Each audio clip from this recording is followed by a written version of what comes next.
तो इसका मतलब है चारों तरफ उसके लक्ष्मण रेखा खींच देना, मतलब उसको बांध देना, दैट इज कॉल्ड सर्कमस्क्राइब। इसका पार्ट ऑफ स्पीच क्या है? वर्ब। ठीक है, मीनिंग क्या है? प्रतिबंध लगाना या कंट्रोल करना, रेस्ट्रिक्ट करना या लिमिट करना किसी को। कन्फाइन भी तो यही होता है, किसी को रोक के रखना, बंदी बना के रखना। ठीक है, और ये यहां पर थोड़ा सा गलत लिख दिया। ठीक है, नेक्स्ट आ जाओ। सेंटेंस क्या है? His activities have been severely circumscribed since his illness. तो मैं थोड़ा सा यहां पर करेक्शन करना चाहूंगा, ड्यू टू हिज इलनेस, उसकी बीमारी की वजह से उसकी सारे काम जो हैं रुक गए हैं, सारे काम जो है वो रुक गए हैं। अब मुझे फटाफट जल्दी से आप कमेंट बॉक्स में लिख के बताइए कि सीवियरली का पार्ट्स ऑफ स्पीच क्या होगा। तब तक मैं आपको एक्सप्लेन करता हूं बाकी ऑप्शन। चलिए फटाफट जल्दी से, सीवियरली का पार्ट्स ऑफ स्पीच क्या होगा?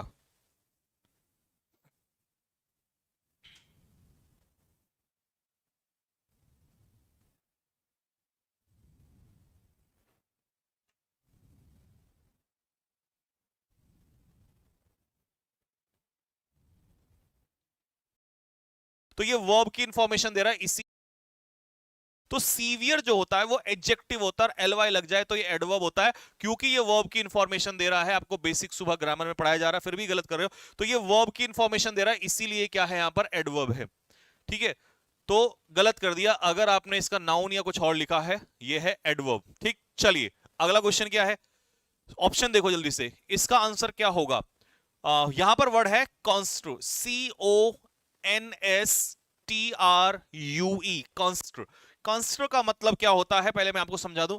इसका मतलब होता है टू इंटरप्रीट, किसी चीज को इंटरप्रीट करना, या टू अंडरस्टैंड, किसी चीज को समझना, अंडरस्टैंड क्लियरली, बारीकी से अच्छे से समझना, this is called construe. Bairstow का मतलब होता है किसी को टाइटल देना, तो इसका आंसर हो जाएगा टू गिव या कन्फर। कन्फर का भी यही मतलब होता है, किसी को टाइटल देना। ठीक है जी, किसी चीज से नवाजना। तो ये भी नहीं होगा इसका आंसर। कॉरोबरेट का मतलब होता है सबूत के साथ पुष्टि करना, यानी कि इसको हम लोग क्या लिखेंगे जल्दी से बताओ? कंफर्म, कंफर्म विद प्रूफ, सबूत के साथ किसी चीज की पुष्टि करना, दिस इज कॉल्ड कॉरोबरेट या सब्सटेंशिएट, बात एक ही है। तो इसका आंसर होगा कब। जब आप किसी चीज को कब करते हैं तो उस पे बैन लगा देते हैं, उस पे रोकथाम लगा देते हैं। तो इसका आंसर हो जाएगा सी विल बी द आंसर। खुशी खुशी खुशी, अबे ये क्या है खुशी? ब्लॉक करो इस नालायक को।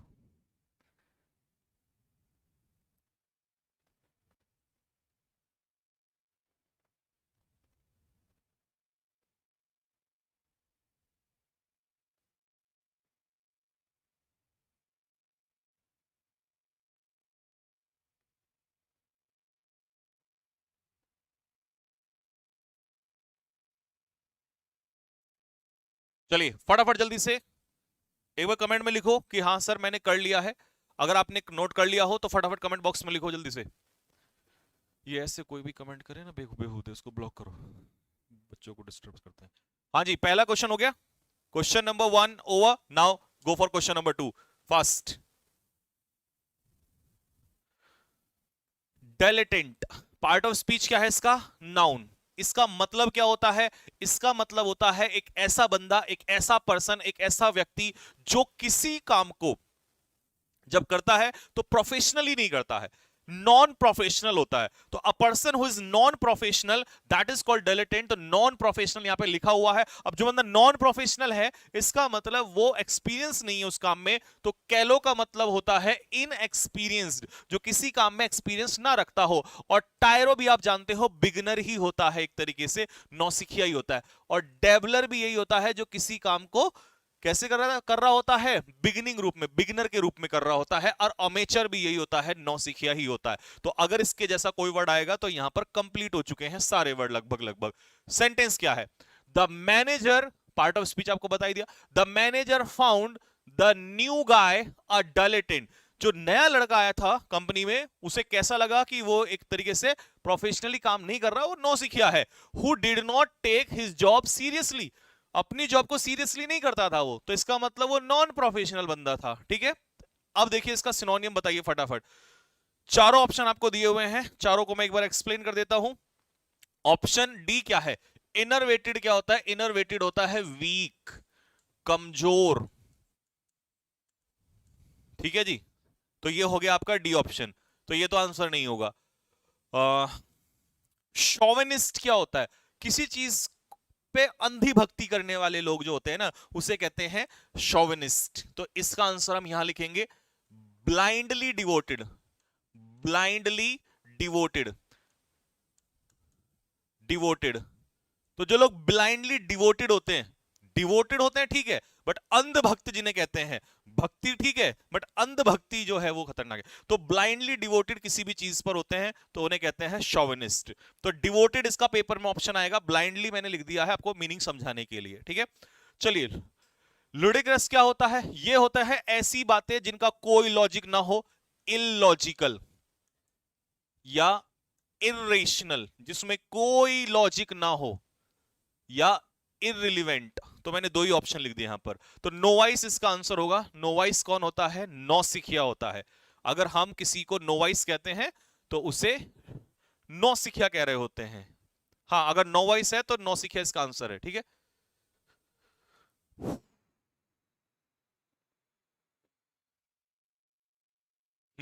ईडियम अगर लिखना चाहते हो, ईडियम लिख सकते हो ग्रीन हॉर्न।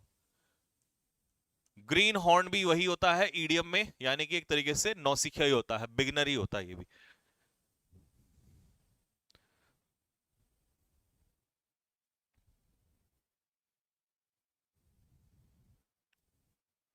चलिए next question. Destitute. Destitute word क्या है हमारा? डेस्टिट्यूट। चलिए, तो डेस्टिट्यूट लोग कैसे होते हैं ये देखो। डेस्टिट्यूट का पार्ट ऑफ स्पीच क्या है? नाउन। और डेस्टिट्यूट क्या होता है? गरीब होता है। डेस्टिट्यूट कैसा बंदा होता है? गरीब होता है। पेनी क्या होता है? पैसा, और जिसके पास पैसा ना हो दैट इज पेनीलेस। इम्पोवरिस्ड का मतलब भी यही होता है, जिसके पास पैसा ना हो, यानी कि गरीब ही होता है। पॉपर भी इसी को हम लोग कहते हैं। इम्पिगनस भी यही होता है। और ये इसको मैं थोड़ा सा हटा देता हूं, इंडोलेंट अलग होता है। ठीक है, इंडिजेंट भी कौन होता है? गरीब ही होता है, पुअर ही होता है। The flood left thousands of people destitute, यानी कि बाढ़ ने लाखों लोगों को, हजारों लोगों को घर से बेघर कर दिया और उनके पास कुछ नहीं बचा। ठीक है, तो इसका आंसर क्या हो जाएगा? चाहे ऑप्शन में दिया हुआ है, सॉरी, तो इम्पोवरिस्ड ही आंसर हो जाएगा। ठीक है जी, अब बाकी ऑप्शंस को चेक करते हैं फटाफट। मुझे इसके आंसर बताइए। ये वर्ड का स्पेलिंग थोड़ा सा मिस्टेक है, ये वर्ड था यहां पर कॉम्प्लासेंट। तो आप मुझे इसका मीनिंग बताएंगे कॉम्प्लासेंट का क्या होगा, तब तक मैं बाकी ऑप्शंस आपको खोलता हूं। डिरेंज्ड अगर हम किसी को कह रहे हैं तो ये बंदा होता है मैड, हिंदी में इसे कहते हैं पागल। पागल, ठीक है जी, या इसी को आप कह सकते हो इनसेन। दिल तो पागल है। हाँ जी, डिसडेनफुल क्या होता है? अपमानजनक। डिस रेस्पेक्टफुल, आलोचनाओं से भरा हुआ, है ना। और कॉम्प्लासेंट क्या होता है? कॉम्प्लासेंट होता है, बताओ क्या होता है? What is कॉम्प्लासेंट? कॉम्प्लासेंट होता है सेटिस्फाइड, संतुष्ट, आत्मसंतुष्ट, self satisfied, this is called complacent, आत्मसंतुष्ट।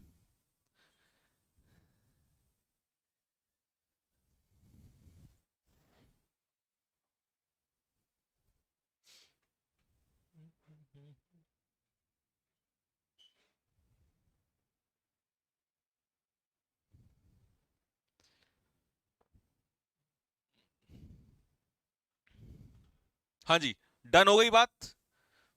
चलिए,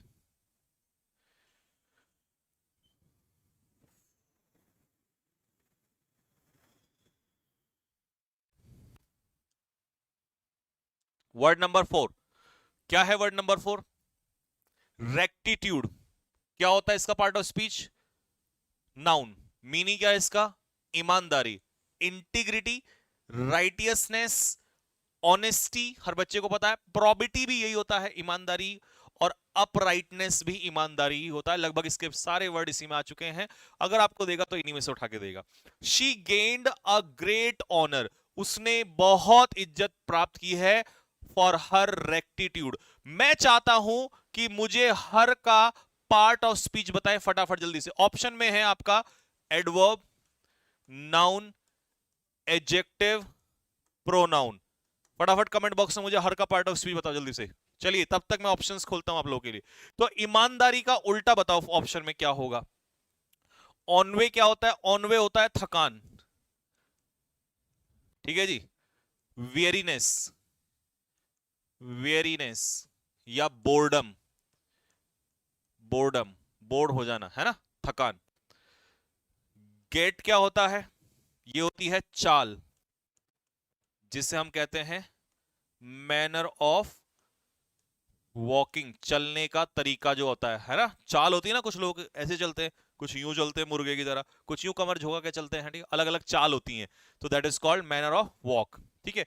आपको किसी को कहना है ना तुम्हारी चाल बड़ी सुंदर है ना, कई बार आप हिंदी में कहते हो। अगर इंप्रेशन डालना चाहते हो सामने वाले के ऊपर, तो उसके लिए भी एक वर्ड बताऊंगा आप लोगों को, ठीक है, एक सेंटेंस यूज करेंगे वहां पर। फ्रेक्का, फ्रेक्का का मतलब होता है क्वेरल, आर्ग्यूमेंट, झगड़ा, ठीक है। और डिसीट होता है बेईमानी, तो ईमानदारी का उल्टा हो जाएगा धोखाधड़ी, बेईमानी, इसका बी आंसर हो जाएगा।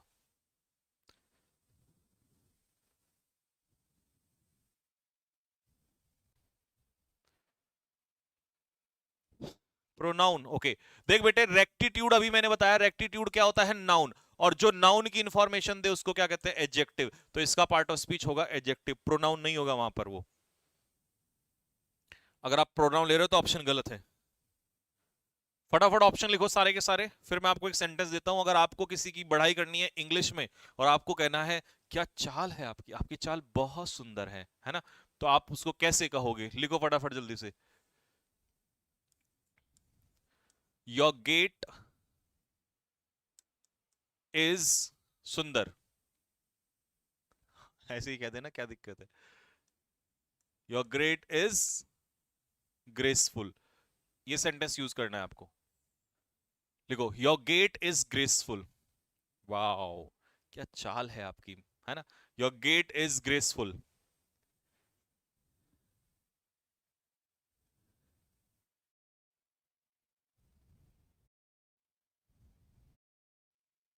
योर गेट इज सेक्सी, बेटे अगर ये कहेगा ना योर गेट इज सेक्सी, तो मुंह पे ना चप्पल पड़ेगी, ठीक है। ये नहीं कि मतलब सुंदर है तो सेक्सी बोल दिया कहीं भी हर जगह है। तुम्हें बस एक ही चीज वर्ड करनी है, और जब चप्पल पड़ेगी ना तो तू मेरे पास ही आएगा और आप फिर कहेगा सर ये क्या करवा दिया। इसीलिए मैंने तमीजदार वर्ड दिया है, ठीक है, फिर रोता फिरेगा। म्यूटनेस, देखो म्यूटनी क्या होता है? विद्रोह होता है। जब आप किसी के खिलाफ विद्रोह करते हैं ना, और आप किसी की बात नहीं मानते हैं और चलिए इनके खिलाफ विद्रोह कर दीजिएगा, ठीक है। तो पहले मॉडरेट और एक्सट्रीमिस्ट होते थे, ठीक है, और एक्सट्रीमिस्ट लोग यही थे, भगत सिंह लोग। भगत सिंह लोगों का क्या मतलब? विद्रोह कर दो क्रांति इनके खिलाफ। तो एडजेक्टिव इसका पार्ट ऑफ स्पीच होता है म्यूटनस, विद्रोही होते हैं, ठीक है। हाँ हंसो, हंस मत बे नालायक, सही नहीं बोल रहा हूं मैं। रिकल्सिट्रेंट होता है जो किसी की बात नहीं मानता है, आज्ञा नहीं मानता, डिसओबीडियंट होता है वो। और रिबेल होता है विद्रोही, जो विद्रोह करते हैं, रिवॉल्यूशनरी विद्रोह करते हैं, क्रांतिकारी होते हैं एक तरीके से।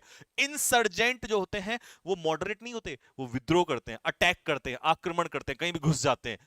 और सेडिशियस ये भी वही होते हैं जो किसी को डिफेम करते हैं एक तरीके से। और सबवर्सिव नेचर अगर आपका है तो आपका डिसओबीडियंट टाइप का नेचर है, ठीक है, डिसओबीडियंट टाइप का नेचर है आपका। और डिसओबीडियंट तो ऑप्शन में ही दिया हुआ है, ठीक है। म्यूटनस एम्प्लॉइज मतलब वो एम्प्लॉय जिन्होंने विद्रोह किया हुआ है, or protesting against the director के प्रति उन्होंने क्या किया हुआ है? जंग खड़ी कर दी है, यानी कि विद्रोह किया हुआ है। अब इसका उल्टा आप ऑप्शन में बताएंगे? मैं बिल्कुल भी नहीं बताऊंगा। फटाफट मुझे इसका आंसर दीजिए।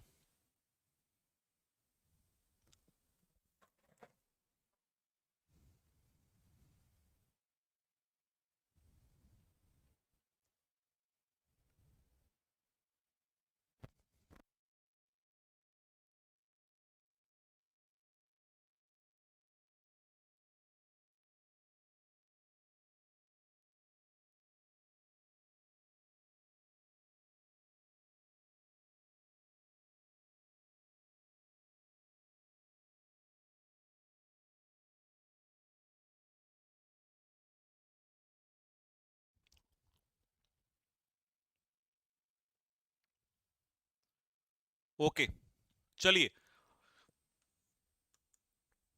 तो इसका उल्टा होगा डोसाइल यानी कि आज्ञाकारी, ओबीडियंट। फिजिबल इज पॉसिबल या प्रैक्टिकल, जो चीज संभव हो सको। अर्बेन इज सिविलाइज्ड, सभ्य, पोलाइट। और मैमथ क्या होता है? ह्यूज, साइज में बहुत बड़ा, जाइंट, कोलोजल। ठीक है जी, लिखो फटाफट जल्दी से।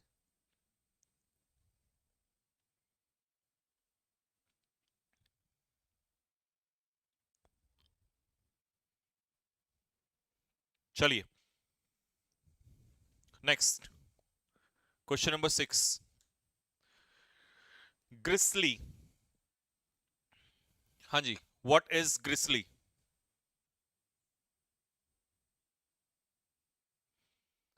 प्रीत की लत में-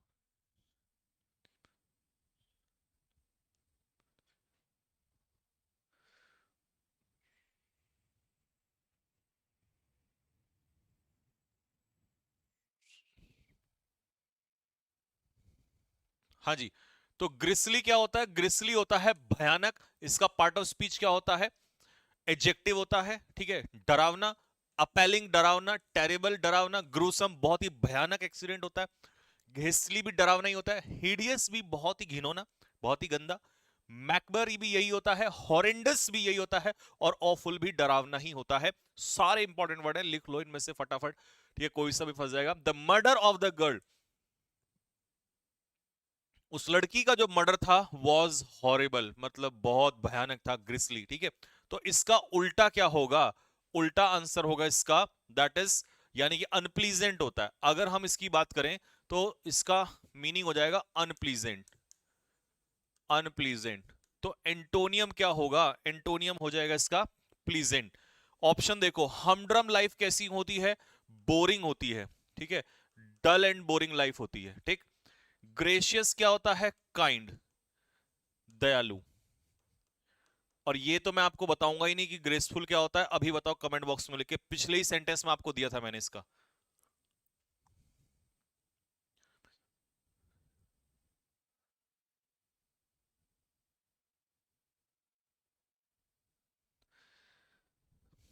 देखो ये कैसा मुंह खोले हुए है, ग्रिसली, बहुत खतरनाक होते हैं ये लोग। नेक्स्ट, ग्रेसफुल का मुझे फटाफट जल्दी से ऑप्शन बताओ, मीनिंग क्या होगा, अभी बताया था आप लोगों को। चलिए, तो ये हो गए एंटोनियम्स खत्म, नाउ गो फॉर इडियम्स। पहला, अ ग्रे एरिया, अ ग्रे एरिया, लगाओ अपना दमखम। ग्रिसली, अच्छा, ग्रेसफुल का मैंने अभी आंसर दिया था आपको, ग्रेसफुल होता है एलिगेंट, एलिगेंट यानी कि ब्यूटीफुल, सुंदर,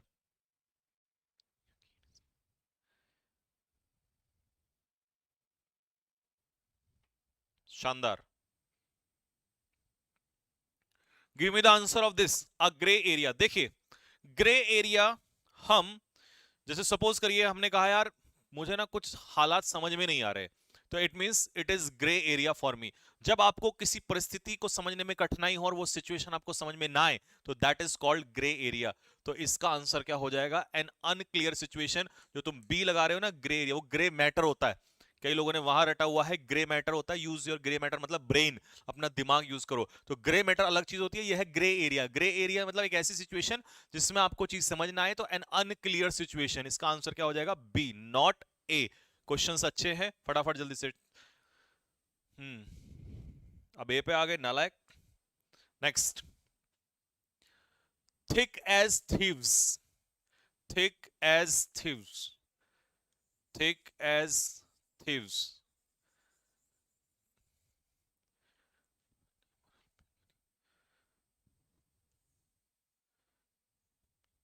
ठीक है, ठीक है, चलिए, thick as thieves. Mohit is as thick as thieves to me, Mohit मेरे लिए इतना थिक है जितना कि थिव।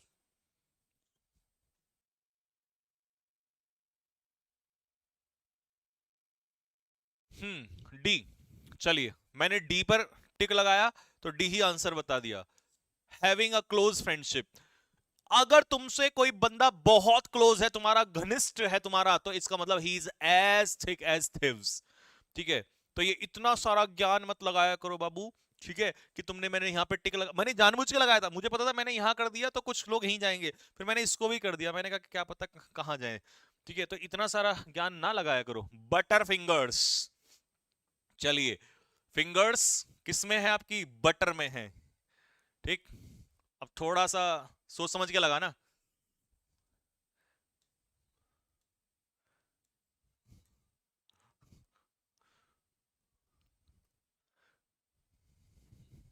लग गई लंका। लगेगी, जब तुक्के मारोगे तो लंका लगेगी।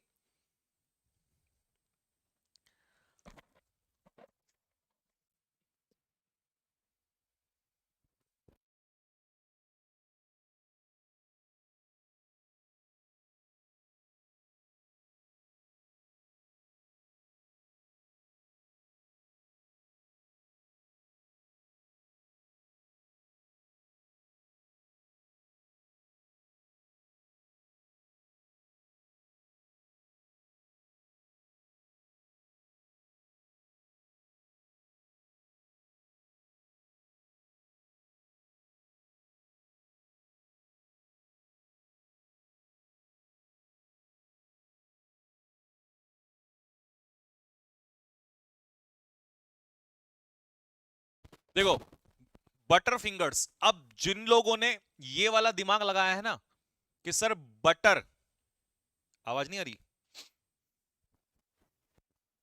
हाँ, बटर फिंगर्स, बटर कि भैया बटर है तो खाने से संबंधित है, तो पहले तो उनको बता दूं कि सी और बी वाले जो लीजेंड्स हैं, अल्ट्रा लीजेंड्स, उनका आंसर गलत है। When you have butter fingers, इसका मतलब है आप किसी काम को ढंग से नहीं करते हो, स्किलफुली नहीं करते हो, you are inefficient, you are clumsy, तो आप उस काम को बिल्कुल भी अच्छे से नहीं करते हो। डी इसका आंसर होगा। अब जिन लोगों ने बटर के साथ लगाया था ना, तो बटर लग गया उनको।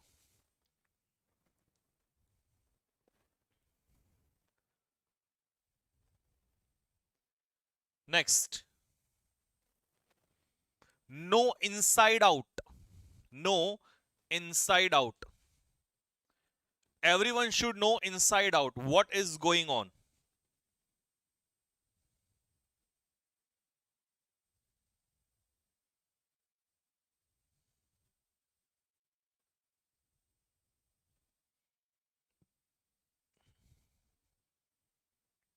हाँ जी, चलिए, to know a little about something, चलो ये हो गया गलत।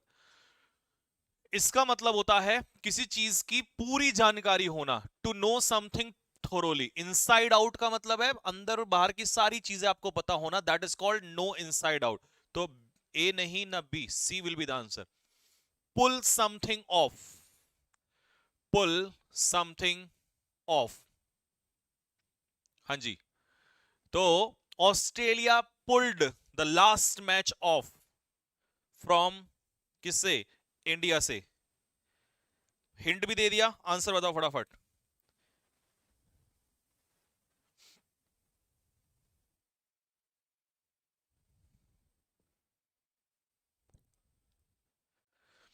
हाँ जी, 3K लाइव एंड 406 लाइक, कुछ बोलो सर। क्या बोलो यार, मुझे कुछ नहीं बोलना। ठीक है, पुल समथिंग ऑफ, देखिए पुल समथिंग ऑफ का मतलब होता है किसी चीज को जीतना या किसी चीज को हासिल करना, अचीव करना। तो मेक समथिंग हैपन, किसी चीज को हासिल करना, that is called pull something off. When you pull something off, इसका मतलब आपने उस काम को अचीव कर लिया है, तो you have made something happen, आपने उस चीज को घटित करा दिया है। वन वर्ड सब्स्टिट्यूशन का पहला क्वेश्चन क्या है? An animal that feed on plants, जो प्लांट्स खाते हैं उन्हें क्या कहेंगे? सोच समझ के ऑप्शन देना, बड़े क्लोज ऑप्शंस हैं। प्लांट्स पर जो जीवित रहते हैं, पेन का कलर चेंज कर लूं?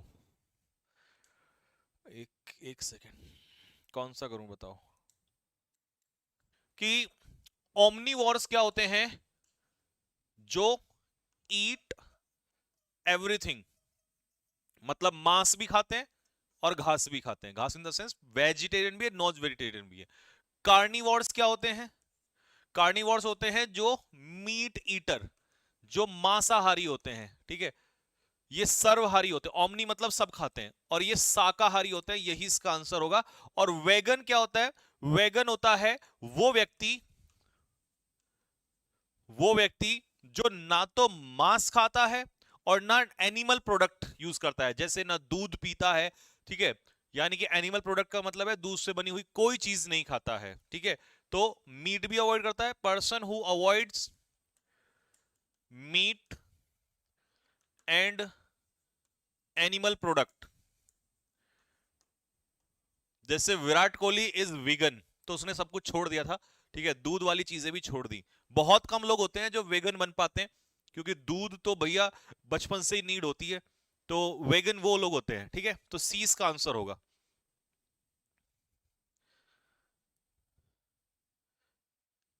नेक्स्ट, अ शॉर्ट रेस्ट और sleep taken after lunch. Lunch के बाद जब आप थोड़ी सी नींद लेते हो, कि चलो खाना खा लिया, अब थोड़ा सा मैं नींद ले लेता हूं।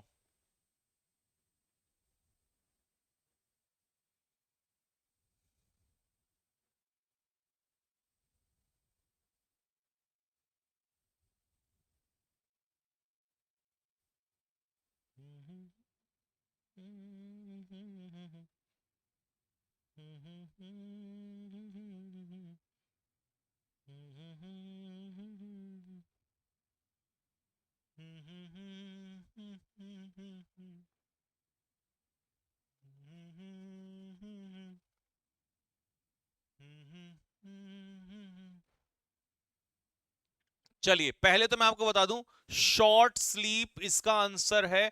स्लंबर गलत है। स्लंबर होता है लॉन्ग स्लीप, मतलब नींद में सोए हुए रहना, ठीक है, निद्रा में ही रहना। और लेजर होता है मौज मस्ती, इंजॉयमेंट, ठीक है। तो इसका आंसर क्या हो जाएगा? सिस्टर। डी इसका आंसर होगा। कॉन्फ्रेंस आउट हो गया। कौन से बोर्ड से कॉन्फ्रेंस आउट हो गया भाई? हाँ जी, कौन से बोर्ड से कॉन्फ्रेंस आउट हुआ है? चलिए नेक्स्ट। हाँ जी, तो भोजन के बाद जो शॉर्ट स्लीप होता है दैट इज सिस्टम, और जो डोज होता है वो तो बैठे बैठे ही नींद लेना होता है, ठीक है, short nap. A place for storage of arms and ammunitions, हथियारों को कहां स्टोर किया जाता है? गांधीनगर।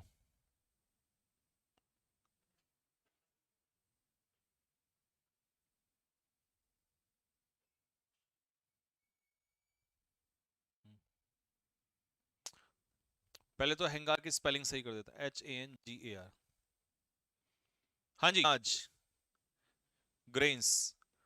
और आर्सेनल को में इकट्ठे किए जाते हैं आर्म्स एंड एम्यूनिशंस, हथियारों को आर्सेनल में रखा जाता है।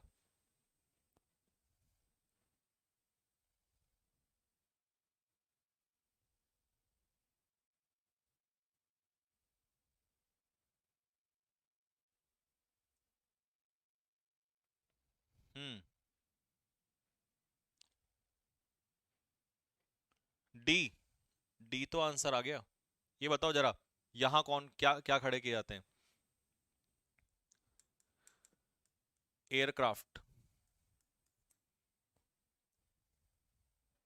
Planes, aeroplanes. एरोप्लेन्स या एयरक्राफ्ट।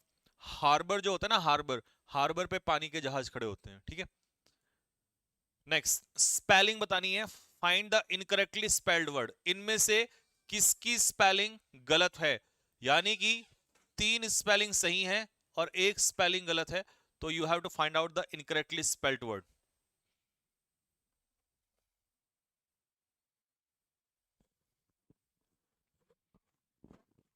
ओके, चलिए फटाफट स्पीड अप करो जल्दी से। तो देखो इसमें आंसर इतनी देर में मिल जाना चाहिए था। एंश्योर का मतलब है सुनिश्चित करना, ये सही है। एडजर्न का मतलब स्थगित करना, पोस्टपोन करना, ये भी सही है। और प्योरिटी, प्योर से बना है प्योरिटी, प्योर का नाउन फॉर्म होता है प्योरिटी, ये भी सही है। एग्जॉस्ट में यू मिसिंग है, तो यही इसका आंसर होगा, एग्जॉस्ट होना, थकना या कम होना, that is called exhaust. Next, इनमें से किसकी स्पेलिंग गलत है, तो you have to find out the wrongly spelled word. गलत किसकी है? तीन सही है, एक गलत है, किसकी स्पेलिंग गलत है ये बताना है। इलॉजिकल सही है, किसकी स्पेलिंग गलत है? बी, बिगनिंग की स्पेलिंग गलत है, तो इसमें क्या हो जाएगा, सिंगल जी हो जाएगा, BEGINNING, तो बिगनिंग का ये स्पेलिंग बैठेगा। 17, you have to find out the incorrectly spelled word, किसकी स्पेलिंग गलत है? चार में से तीन सही है, एक गलत है।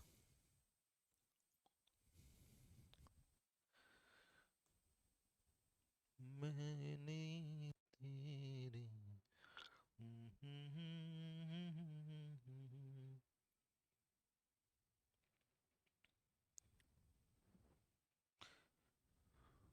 दो दो no no no no no.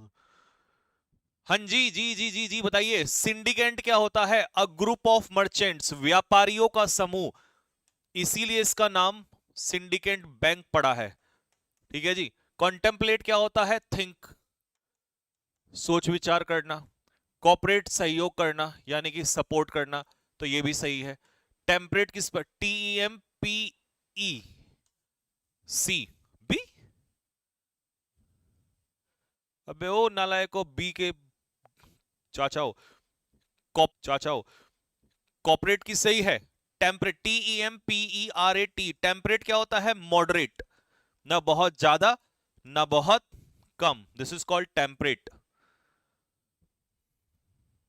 चलिए, चलो भाई लगाओ फटाफट। Now the battle is over, it's time for the war, and this is world war. पहला युद्ध खत्म हो चुका है और अब है एक बड़े युद्ध की तरफ, that is reading comprehension, PQRS। ये कमजोर दिल वालों के लिए नहीं है, जिनका दिल शेर की तरह मजबूत है वही इस मैदान में उतरे, बाकी गीदड़, लोमड़ी, भेड़िए मैदान को छोड़कर भाग जाएं। ठीक है, तो शेर जरा फटाफट तैयार हो जाए, एक बार दहाड़ लगा दे सारे के सारे। कमेंट बॉक्स में एक बार फिर से लिख दे जल्दी से, जय हिंद, और मैदान में उतर जाए। पहला क्वेश्चन आप लोग के सामने है स्क्रीन पर, फटाफट आंसर देना स्टार्ट कर दीजिए। लेकिन हम आपको लाएंगे दूसरी तरफ से, यहां से लेकर चलेंगे। चलिए जी। पहला क्वेश्चन, इसका मुझे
वेरी नाइस।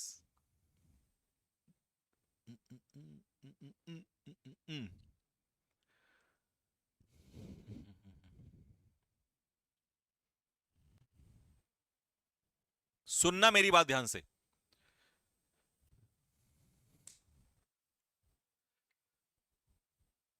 गलत है। 50% का पहला ही क्वेश्चन गलत है। आवाज आ रही है? ठीक है। वो कह रहा है आई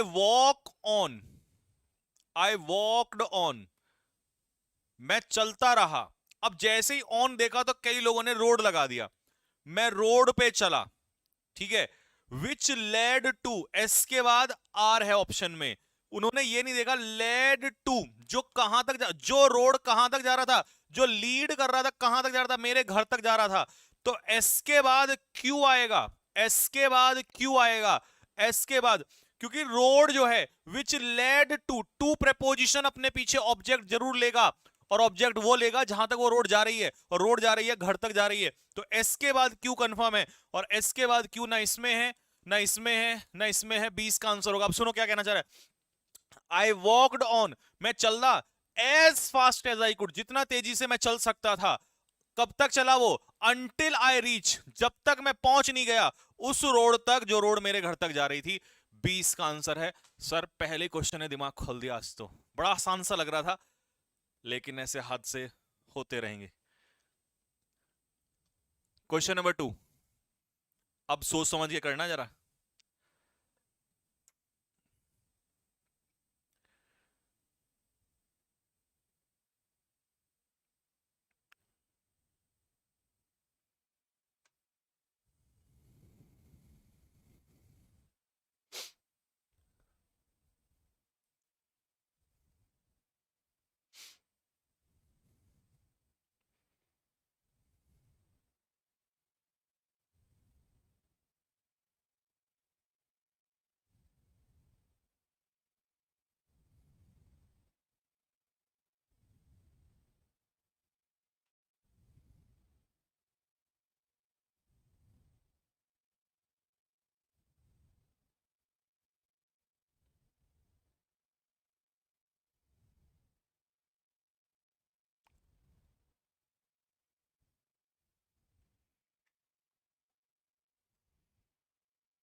ये भी गलत है, ये भी गलत है। सुनो, सबसे पहले तो मैं आप लोगों को बता दूं, कुछ लोगों ने यहां जो लॉजिक लगाया वो ये लगा दिया एकदम से तुरंत उठा के कि पेरेंट्स हैं तो पेरेंट्स के लिए हु आएगा, तो उन्होंने आंख बंद करी और पी का हिसाब से बी आंसर लगा दिया।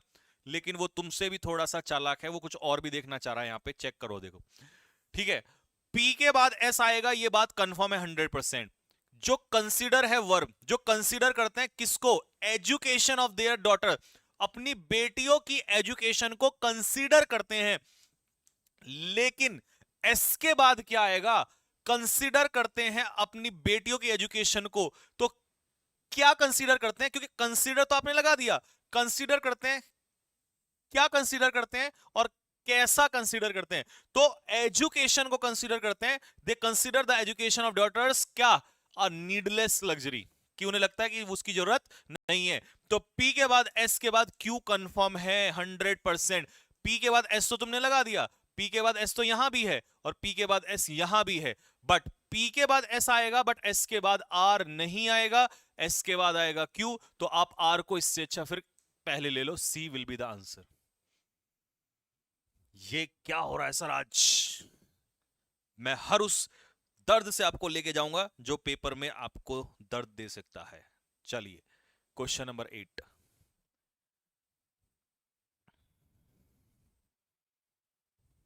ध्यान से अब पूरी ताकत लगा दो।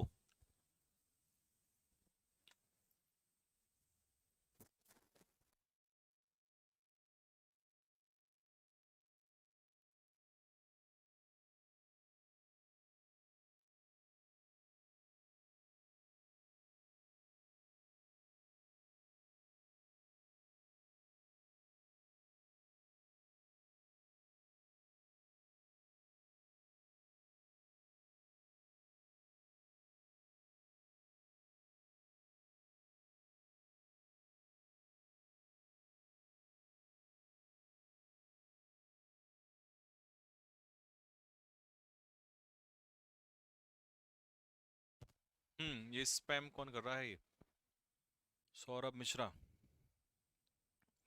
क्यों रो रहा है, पढ़ना जरा क्या दर्द है इसको। हाँ जी, वी हैव तो चलो मिल गया, अब बताओ।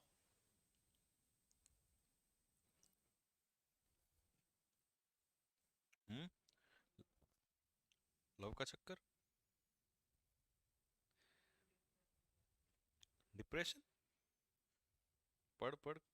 हमारे पास वी हैव द एबिलिटी, हमारे पास है योग्यता, तो सबसे पहले तो आएगा आर, तो दो को तो हटा दो यहां से, ठीक है जी, क्यू को भी हटा दो और एस को भी हटा दो, ठीक है। वी हैव द एबिलिटी, हमारे पास एबिलिटी है, योग्यता है। अब आर के बाद एस आएगा या पी आएगा, ये देखना है। वी हैव द एबिलिटी, हमारे पास एबिलिटी है। With the water they need, नहीं नहीं नहीं नहीं नहीं, दे का तो जिक्र ही नहीं है यहां पर। तो we have the ability to provide, तो बस आर के बाद पी आंसर होगा, ए इसका ऑप्शन हो जाएगा।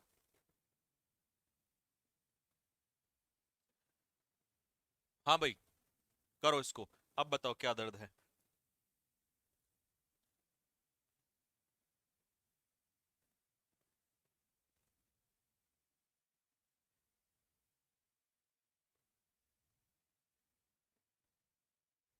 सर मैं आपका पुराना स्टूडेंट हूं। पुराना स्टूडेंट और प्यार का चक्कर, ये कैसे पॉसिबल हो गया है भाई?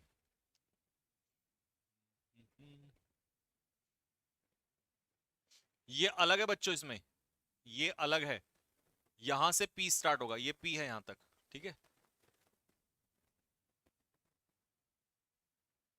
P S R Q, P Q R, मतलब सारे अलग हैं इस बार। तो इस बार तुम्हारे पास अच्छा मौका है, अगर तुमने एक ऑप्शन भी ढूंढ लिया तो तुम पूरा भी निकाल सकते हो। द एक्सटेंट, जो लिमिट है, जो हद है, इज एन इंपॉर्टेंट इंडिकेटर। तो लिमिट किसकी है तो पता ही नहीं है, तो आर से तो हटा दो, सी तो ऑप्शन ही मत लगा देना, है ना।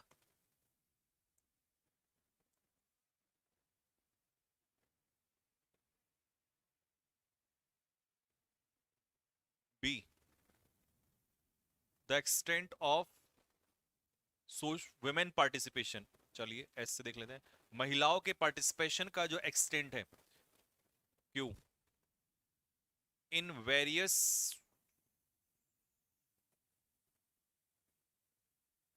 Nation building activities are, is an important indicator of social progress. यही सोशल प्रोग्रेस का इंडिकेटर भी है, इसी तो संकेत मिल रहा है कि सोशल प्रोग्रेस हो रही है।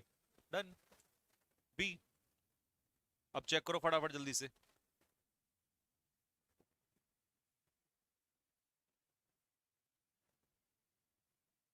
बी बी बी, ए नहीं हो सकता बेटे। आपने एक्सटेंट ऑफ सोशल प्रोग्रेस नहीं, एक्सटेंट किसका, महिलाओं के पार्टिसिपेशन का, तो 20 का आंसर होगा, गलत है। Next question number 6।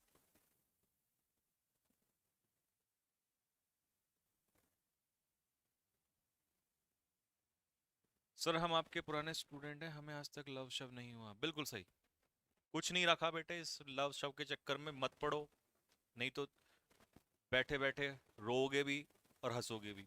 जब मन करेगा हंसने का तो रोना आएगा, रोने का मन करेगा तो हंसना आएगा, तो समझ नहीं आएगा जिंदगी चल क्या रही है। तो इसीलिए मत पड़ो इन चक्करों में, किसी को कुछ नहीं मिलने वाला। जब तक नौकरी नहीं है तब तक कुछ नहीं मिलने वाला, ना तुम्हारे लव मिलेगा ना शव मिलेगा, कुछ नहीं मिलने वाला। तो बेकार के चक्कर है, मत पड़ो। उम्र तुम्हारी ऐसी है तो तुम्हें समझ में नहीं आता, तुम्हारी भी गलती नहीं है, तुम्हारी उम्र की गलती है। बट समझदार वही है जो अपने पे कंट्रोल कर गया। तो मत पड़ो चक्कर में बस।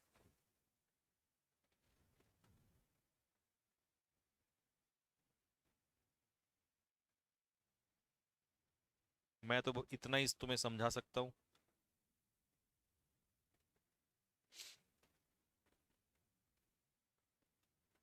हाँ जी, चलिए। पी क्यू आर एस मतलब चारों अलग अलग है, मिल सकता है तुम्हें option. What greater thing is there, सबसे ज्यादा महत्वपूर्ण, इससे भी ज्यादा महत्वपूर्ण चीज है तो क्या है। चलिए, तो सबसे पहले to rest on each other, तो ये तो कोई टू से स्टार्ट नहीं होगा।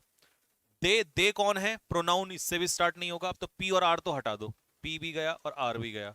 अब क्यू या S, what greater thing is there to strengthen each other in level. अब ईच अदर जो है वो भी फिर से प्रोनाउन है, तुम्हें नहीं पता ईच अदर कौन है यहां पर। तो इसका मतलब what greater thing is there for two human souls, दो आत्माओं के लिए, दो लोगों के लिए, तो यही स्टार्ट होगा। मैंने किसको काट दिया था, मैंने टू, अच्छा क्यू को काटना था, तो इसका मतलब डी इसका आंसर होगा।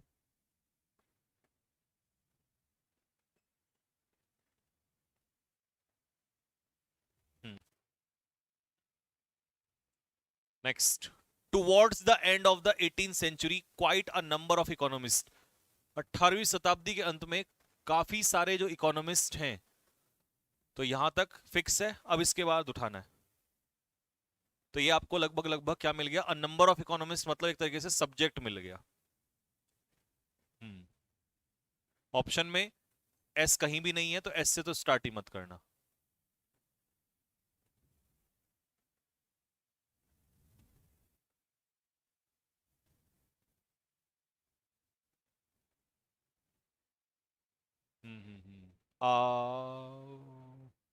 A number of economists at the possibility of a number of economists in the near future, a number of economists subject plural, तो plural मतलब chances अगर आपने ढूंढा हो तो R से है।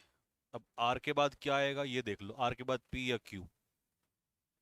वर्ड सीरियसली, परटर्ब का मतलब होता है डिस्टर्ब। वर्ड सीरियसली, बहुत सारे इकोनॉमिस्ट जो थे वो डिस्टर्ब थे। वर्ड सीरियसली डिस्टर्ब, किस वजह से डिस्टर्ब थे?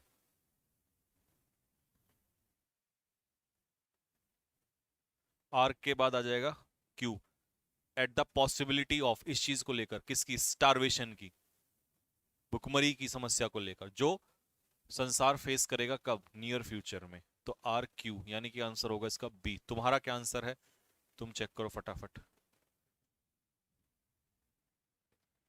Next question number 4।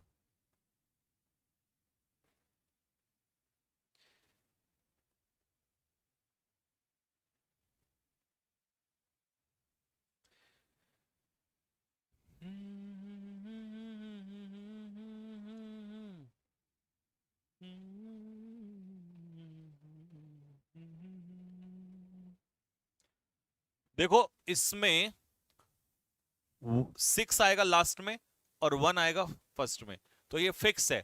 S1 fix है, S6 लास्ट में। तो there was a boy named Ali, एक लड़का था जिसका नाम था अली। अली, अब यहां से शुरू करो। क्या तुम पी से स्टार्ट कर सकते हो? दे आस्क्ड हिम, उन्होंने उससे पूछा। तुम्हें तो दे ही नहीं पता, जब तुम्हें दे नहीं पता तो तुम पी से नहीं स्टार्ट कर सकते। एक लड़का था अली, दे वर वेरी पुअर, तो ये भी स्टार्ट नहीं हो सकता, एस से भी स्टार्ट नहीं हो सकता। वो अपने पेरेंट्स,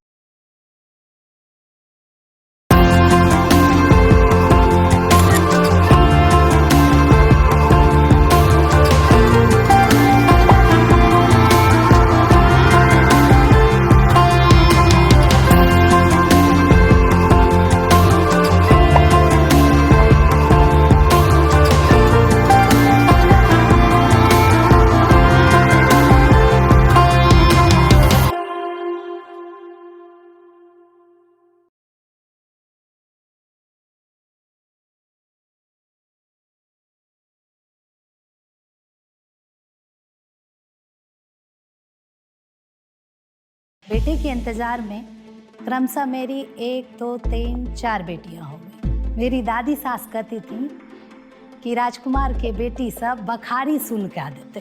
मुझे बहुत दुख और दर्द था कि एक तो 4 बेटी हुई है, अब मेरे पति की भी दूसरी शादी हो जाएगी। मेरे पति देव का देहांत हो गया। मैंने शादी के 24 वर्षों बाद अध्ययन शुरू किया 2010 में। परिवार समृद्ध तो था पर रूढ़िवादी। किसी भी कीमत पर मेरे सास ससुर मुझे एग्जाम देने जाने ही नहीं दिए। मैं पुष्पा कुमारी झा, मैं बिहार राज्य की दरभंगा जिले की अय्यारी गांव से आई हूँ। बचपन से इस तरह की भावना जागृत हो गई, विद्या के प्रति लगाव, प्रेम जागृत हो गई कि नहीं, अध्ययन और अध्यापन बहुत ही अच्छा है जीवन के लिए। मगर 1984-85 की बात है। उस जमाने में हमारे जो अभिभावक लोग हुआ करते थे, उनकी यह धारणा थी कि अगर बेटी है और अच्छा घर बर मिल रहा है तो उसकी शिक्षा दीक्षा से ज़्यादा प्रतिष्ठा, वो उनकी शादियाँ करने में विश्वास करते थे। विवाह 21 मई 1986 को मेरी हुई थी और एग्ज़ाम देना था 87 में। परिवार समृद्ध तो था पर रूढ़िवादी था। किसी भी कीमत पर मेरे सास ससुर मुझे एग्जाम देने जाने ही नहीं दिए। बहुत मुश्किल से पति को मना के हम एग्ज़ाम दिलवाने के लिए वो तैयार हुए, ले गए। मैंने इंटर का एग्ज़ाम दिया। मुझे याद आ रहा है कि ठीक 19वें दिन मेरी प्रथम सुपुत्री का जन्म हुआ। घर की पहली संतान मेरी बच्ची थी, इसीलिए सास-ससुर ने मिठाइयाँ बाँटी, बहुत खुशी मनाई कि घर में पहली संतान हुई है। पर ऐसा क्रम चला नहीं। बेटे के इंतज़ार में क्रमशः मेरी 1, 2, 3, 4 बेटियाँ हो गई। जब 4 बेटियाँ हुई तो दादी सास को बड़ा झटका लगा। उन्होंने स्पष्ट निर्णय ही सुना दिया कि अब उनके पोते की दूसरी शादी कर देना है। मुझे बहुत दुख और दर्द था कि एक तो 4 बेटी हुई है, अब मेरे पति की भी दूसरी शादी हो जाएगी। मगर मेरे पतिदेव काफ़ी अच्छे इंसान थे, क्योंकि अब वो नहीं रहे हैं, जो मैं आगे आप लोगों को बताऊंगी। तो उन्होंने दूसरी शादी नहीं की। हम लोग ईश्वर से काफ़ी मन्नतें मांगते रहे, तो मुझे एक पुत्र हुआ। सभी लोग घर में बहुत खुश थे। 4 बेटियों का ताना तो मुझे मिलता ही था। मेरी दादी सास कहती थी कि राजकुमार के बेटी सब बखारी सुन के देते। ये सब बातें मुझे बहुत खलती थी, बड़ा चोट पहुंचता था कि इन्हीं लोगों के कारण मैं 4 पुत्री को जन्म दी हूँ, नहीं तो मैं 2 ही पुत्री में संतोष कर लेती। और ऊपर से इस तरह की बातें कह रही हैं, बड़ा कष्ट होता था। अब जीवन के दुखद पक्ष को देखना था। हम लोग बहुत परेशान से थे कि इतनी लंबी चौड़ी फैमिली है, दादी सास हैं, अपनी सास हैं, 5-5 बच्चे हैं, पति पत्नी हैं, बड़ी मुश्किल लग रहा था। गांव में ज़मीन तो थे, मगर बाढ़ और सुखाड़ के कारण फसलें इतनी नहीं होती थी कि अच्छे जीवन जिया जा सके। हम लोग पति पत्नी सोचे कि क्यों नहीं हम लोग अपने घर में ही ट्यूशन पढ़ाना शुरू करें, और हम लोगों ने ऐसा ही किया। चूँकि अहियारी सुशिक्षित लोगों का गांव है, इसीलिए हर वर्ग के लोग मेरे यहाँ पढ़ने आने लगे, हर वर्ग के बच्चे आने लगे, और हम लोग बड़े मनोयोग पूर्वक उन बच्चों को अपने बच्चों की तरह ही पढ़ाते थे। इसका फ़ायदा यह होता था कि मेरी अपनी बच्चियाँ भी उसी में पढ़ लिया करती थी, और घर में रहने के कारण मैं घर के सारे कार्यों को गृहिणी की तरह सुचारू रूप से कर लेती थी। ये सब क्रम चलता रहा, कहीं कोई कठिनाई नहीं हुई।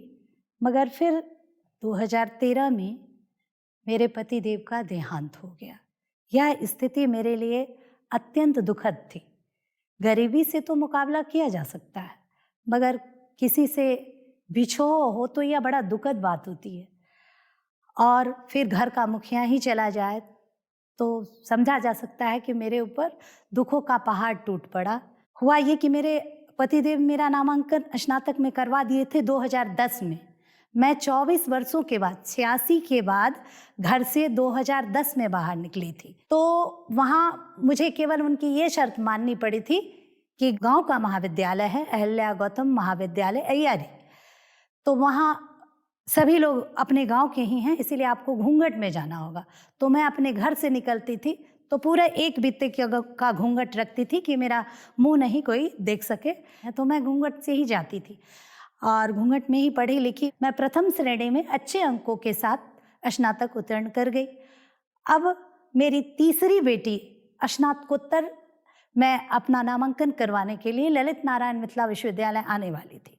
मैं मन ही मन सोच रही थी कि चलो इतना तक तो पहुंच गए हैं, क्यों नहीं स्नातकोत्तर कर लिया जाए। अभी तो मेरी बेटी भी मेरी सहयोग करेगी। मेरी बेटी सौम्या प्रीतम, जो अभी रिसर्च स्कॉलर है और पीजीटी भी पास कर चुकी है, वो भी बचपन से काफ़ी होशियार थी, और उसने कहा ये तो अच्छी बात है, पढ़ाई लिखाई करना तो मम्मी अच्छी बात है, ठीक है मैं ही आपका नामांकन करवा दूंगी।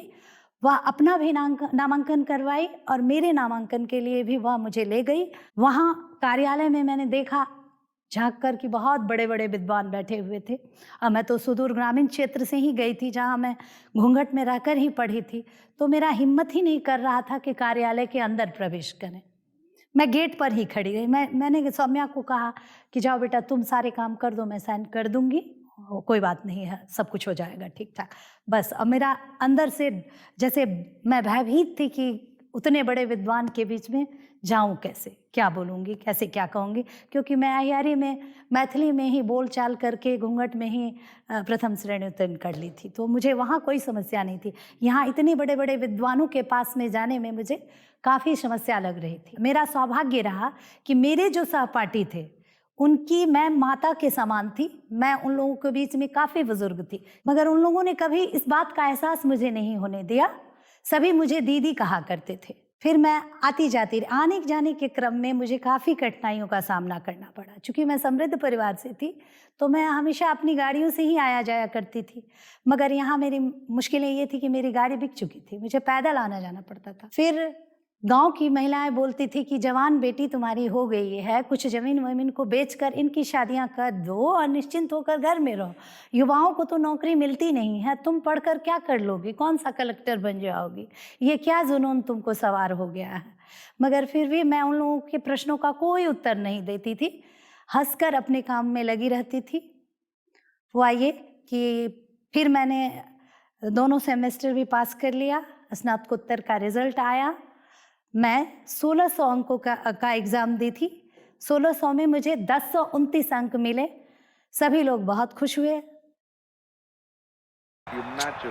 चैनल पे टाटा आईपीएल, आओ तुम्हें जियो सिनेमा पे असली आईपीएल। तो ये हो गया। इसके बाद फिर पिताजी का एक बार फ़ोन आया, उन्होंने